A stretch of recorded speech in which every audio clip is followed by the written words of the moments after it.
आणि आता बातम्यांचा सविस्तर आढावा घ्यायला सुरुवात करूया। महानगरपालिका निवडणुकांचे वारे वाहू लागतात राजकीय पक्षांतरांना वेग आलाय। भाजपने ही सत्ता मिळवण्यासाठी इतर पक्षातले नेते फोडून जोरदार इनकमिंग मोहीम राबवली आहे। मात्र हे प्रवेश सतरंजी उचलणाऱ्या भाजप कार्यकर्त्यांच्या जिव्हारी लागत असल्याचा प्रकार नाशिकमध्ये पाहायला मिळाला। नाशिकमध्ये आज नेमकं काय काय घडलं पाहूया।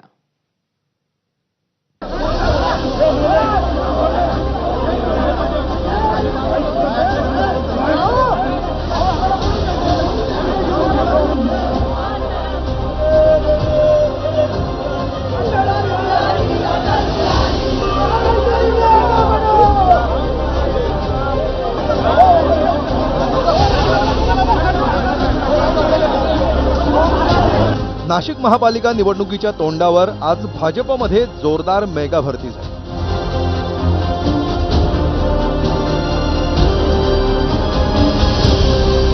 ठाकरेंची शिवसेना, मनसे, काँग्रेस, राष्ट्रवादी काँग्रेस अशा सर्व पक्षीयांचं धडाक्यात इन्कमिंग झालं।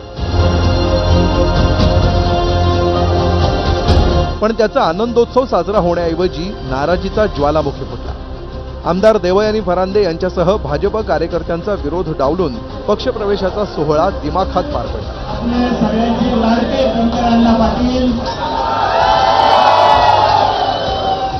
त्यामुळे फरांदेंनी या कार्यक्रमाकडे पाठ फिरवत नाराजी दाखवून दिली। यावर बोलताना त्यांना गहिवरून आलं। पक्षाच्या वरिष्ठांनी म्हणजे निवडणूक प्रमुख म्हणून मला माहिती देखील नव्हतं। प्रवेशाच्या चर्चा करताना 5-6 जण बसले, ते असं होता कामा नये असं मला असं वाटतं की वरिष्ठांनी या सगळ्या विषयांची दखल घ्यायला पाहिजे। नेत्यांचा बळी जात असेल ते वेगळी गोष्ट आहे, पण कार्यकर्त्यांचा जर बळी जात असेल तर ते संकेत कार्यकर्त्यांमध्ये चांगले जात नाही।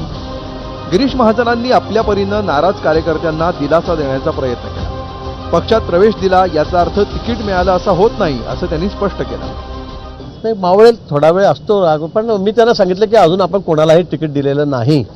असं काही प्रवेश केला म्हणजे तिकीट दिलं असं नाही आहे। आता एकाच प्रभागामध्ये आम्ही 7-8 लोकांना त्या ठिकाणी प्रवेश घेतलेला आहे। मग काय सगळ्यांना कोणाला तिकीट वाटले का 8 लोकांना?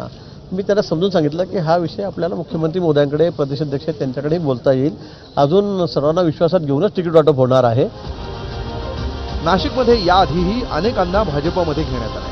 त्यात आता आणखी भर पडल्यामुळे तिकीट वाटपावेळी बंडखोरी होण्याची शक्यता नाकारता येत नाही।